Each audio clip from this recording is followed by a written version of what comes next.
हाँ तो दोस्तों इस वीडियो के अंदर हम रॉयल सैंड के आईपीओ के बारे में बात करेंगे और जानेंगे कि इस आईपीओ के अंदर आपको कितना लिस्टिंग गेन मिल सकता है और आपको इस आईपीओ के अंदर अप्लाई करना चाहिए या नहीं। चलिए शुरू करते हैं।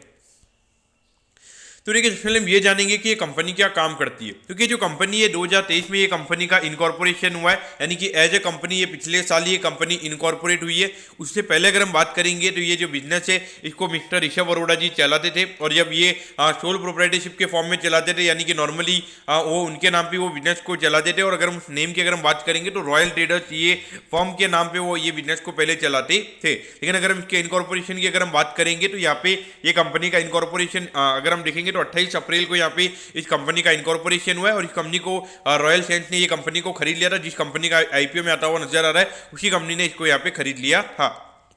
अगर हम कंपनी के प्रोडक्ट की अगर हम बात करेंगे तो यानी कि कौन से एरिया में ये कंपनी में काम करती हुई नजर आती है, तो देखिए जो मेडिकल इक्विपमेंट्स हो गए, सर्जिकल इक्विपमेंट्स हो गए, फिर उसके अलावा जो लेबोरेटरी के अंदर जो इक्विपमेंट वगैरह यूज किए जाते हैं तो वो ये कंपनी में डिस्ट्रीब्यूट करती हुई नजर आती है। यानी कि ये कंपनी मेनली अगर हम देखेंगे जो मैन्युफैक्चरर्स होते हैं तो उनसे बाय वगैरह करके फिर उसके बाद में जैसे मेनली अगर हम देखेंगे तो हॉस्पिटल्स वगैरह हो गए, फिर लैब्स वगैरह हो गए, तो मेन यहाँ पे वो उनके कस्टमर्स होते हैं तो उन्हें यहाँ पे डिस्ट्रीब्यूट करने का ये कंपनी हमें काम करती हुई नजर आती है। तो देखिए एक छोटी कंपनी तो मुझे लगता नहीं कि यहाँ पे ये कंपनी खुद मैन्युफैक्चरिंग करती होगी, तो इस पॉइंट से देखा जाए तो एक डिस्ट्रीब्यूशन का काम हमें ये नजर आता है।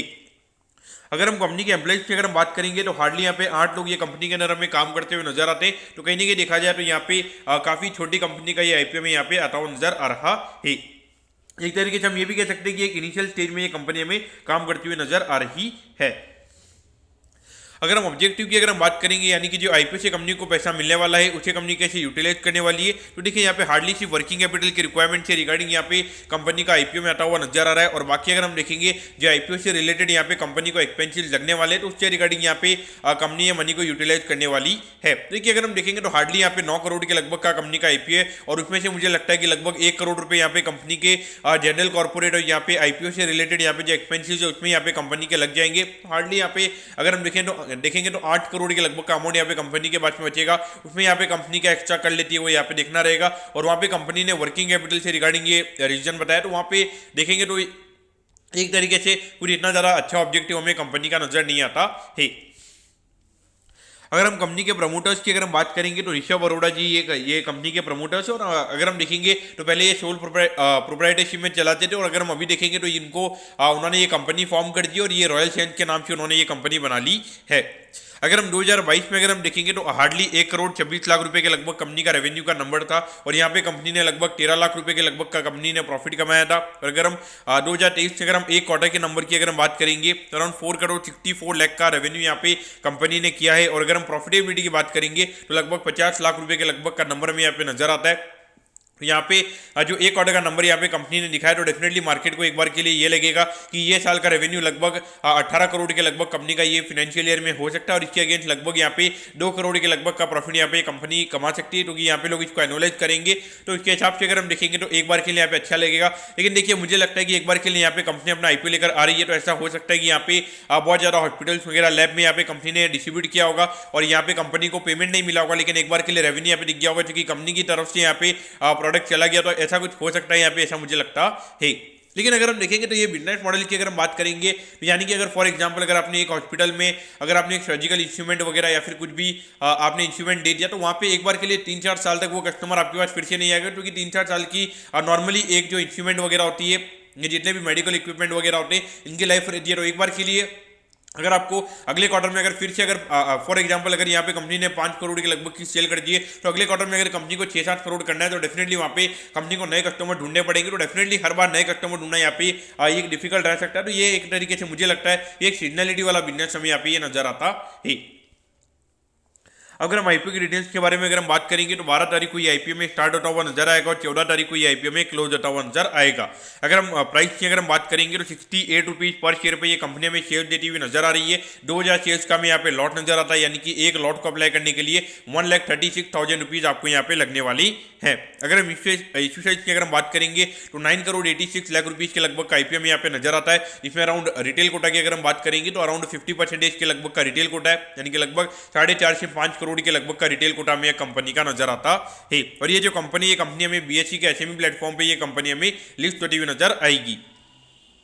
अगर हम टाइम टेबल के बारे में अगर हम बात करेंगे तो देखिए 15 तारीख को आपको पता चल जाएगा कि आपको अलॉटमेंट मिला ही या नहीं। अलॉटमेंट नहीं मिलता तो 18 तारीख को रिफंड मिल जाएगा और 18 तारीख को आपके डीमेट अकाउंट में शेयर आ जाएंगे अगर आपको अलॉटमेंट मिल जाता है, और 19 तारीख को ये कंपनी में लिस्ट होती हुई नजर आएगी। अब एट दी एंड अगर हम वैल्यूएशन के पैरामीटर्स की अगर हम बात करेंगे तो देखिए हार्डली यहाँ पे अराउंड 34 करोड़ के मार्केट कैप पे ये कंपनी का आईपीओ में आता हुआ नजर आ रहा है। और अभी जो कंपनी ने एक क्वार्टर की अर्निंग दिखाई है तो उसके हिसाब से मार्केट को डेफिनेटली ये लगेगा कि लगभग 2 करोड़ के लगभग का प्रॉफिट यहाँ पे ये फाइनेंशियल ईयर में कंपनी का हो सकता है। तो इसके हिसाब से अगर हम देखेंगे तो लगभग यहाँ पे 17 के पी रेशियो पे ये कंपनी का आईपीओ में आता हुआ नजर आ रहा है। और देखिए अगर हम देखेंगे तो कंपनी यहाँ पे एज ए कंपनी लेवल यहाँ पे एक इनिशियल स्टेज में हमें ये कंपनी नजर आती है और यहाँ पे 8 करोड़ के लगभग यहाँ पे कंपनी के पास में नेट कैश रहेगा। आई थिंक जब ये आईपीओ से फंड रेज कर रहे हैं जो इश्यू एक्सपेंसेस वगैरह हटा के, तो उसके हिसाब से अगर हम देखेंगे तो एक बार के लिए 34 करोड़ के मार्केट कैप पे अगर कंपनी का 8 करोड़ कैश जाता है तो वहाँ पे डेफिनेटली मेरे ख्याल से एक बार के लिए डाउनसाइड रिस्क हमें यहाँ पे कम नजर आता है। और अभी अगर हम देखेंगे तो एक बार के लिए यहाँ पे बीएसई पे ये कंपनी लिस्ट होती हुई नजर आ रही है, तो मेरे ख्याल से लिस्टिंग गेन के लिए डेफिनेटली यहाँ पर अप्लाई करना चाहिए। मुझे लगता है कि एक छोटा आईपीओ एक बार के लिए अगर मार्केट अगर अभी अगर मार्केट की अगर हम बात करेंगे तो मार्केट में भी काफी ऊपर नीचे में होता हुआ नजर आ रहा है, तो उसके हिसाब से अगर उसमें अगर कुछ ऊपर बैठक होती है तो भले 9 करोड़ का आईपीओ रहेगा। अगर मार्केट अगर बाई चांस 200 पॉइंट अगर निफ्टी डाउन है अगर 9 करोड़ का आईपीओ तो उसमें भी 10% नीचे लिस्ट होने के चांस वहाँ पे रह सकते हैं। लेकिन अगर मार्केट मेरे ख्याल से अगर 1-2 हफ्ते में अगर नॉर्मल हो जाएगा, क्योंकि अगर हम देखेंगे लगभग 19 तारीख के लगभग इसकी लिस्टिंग होने वाली है, तो लगभग यहाँ से अगर हम देखेंगे 1.5-2 हफ्ते बाद ये कंपनी में लिस्ट होती हुई नजर आएगी, तो वहाँ पे मुझे लगता है कि एक बार के लिए मार्केट हो जाएगा। तो लिस्टिंग गेन के लिए डेफिनेटली मेरे ख्याल से अप्लाई करना चाहिए, ये मेरा व्यू रहेगा। लेकिन अगर ऐसे मूवमेंट पे खास करके मार्च वाले महीने में अगर आप रिस्क ले सकते हो तो मेरे ख्याल से आपको यहाँ पे अप्लाई करना चाहिए। ये बिल्कुल भी नहीं मानना चाहिए कि अगर मैंने कह दिया तो यहाँ पे ये कंपनी प्रीमियम पे ही लिस्ट होगी। आपको एक बार के लिए माइंड में रखना चाहिए कि कम से कम यहाँ पे 5% के नीचे डिस्काउंट पे भी ये कंपनी में लिस्ट होती हुई नजर आ सकती है। बाकी अगर हम लॉन्ग टर्म के पॉइंट ऑफ व्यू से अगर हम बात करेंगे तो लॉन्ग टर्म के लिए मुझे नहीं लगता कि कुछ यहाँ पे एक्स्ट्राऑर्डिनरी होने वाला है, क्योंकि एक्स्ट्राऑर्डिनरी का रीजन ये अगर ऑब्जेक्टिव में अगर कंपनी ये बोलती है कि कुछ यहाँ पे कंपनी और नए प्रोडक्ट्स वगैरह यहाँ पे देख रही है, उसके कंपनी अपना डिस्ट्रीब्यूशन नेटवर्क वगैरह बढ़ाएगी, मार्केटिंग वगैरह करेगी और बहुत सारे लोगों को यहाँ पे बहुत सारे हॉस्पिटल्स वगैरह के पास में यहाँ पे जाएगी उनके इक्विपमेंट से रिगार्डिंग, तो वो थोड़ा बहुत अच्छा लगता। लेकिन यहाँ पे ऑब्जेक्टिव कंपनी का मुझे इतना अच्छा नहीं लगा, तो उसके हिसाब से लॉन्ग टर्म के हिसाब से मेरे ख्याल से कुछ मतलब नहीं है। लिस्टिंग इनके लिए डेफिनेटली अप्लाई करना चाहिए। और मुझे लगता है कि अगर मार्केट अच्छा रहता है तो एक बार के लिए 50% के प्रीमियम पे भी ये कंपनी में लिस्ट होती हुई नजर आ सकती है। तो दोस्तों मैं कहता हूं कि रॉयल चैलेंज के आईपीओ के बारे में आपको सब कुछ समझ में आ गया होगा। अगर आपकी कोई भी क्वेरीज है आप कमेंट कीजिए, मैं जरूर आपके कमेंट पर रिप्लाई करूंगा। ओके दोस्तों, thank you, have a nice day.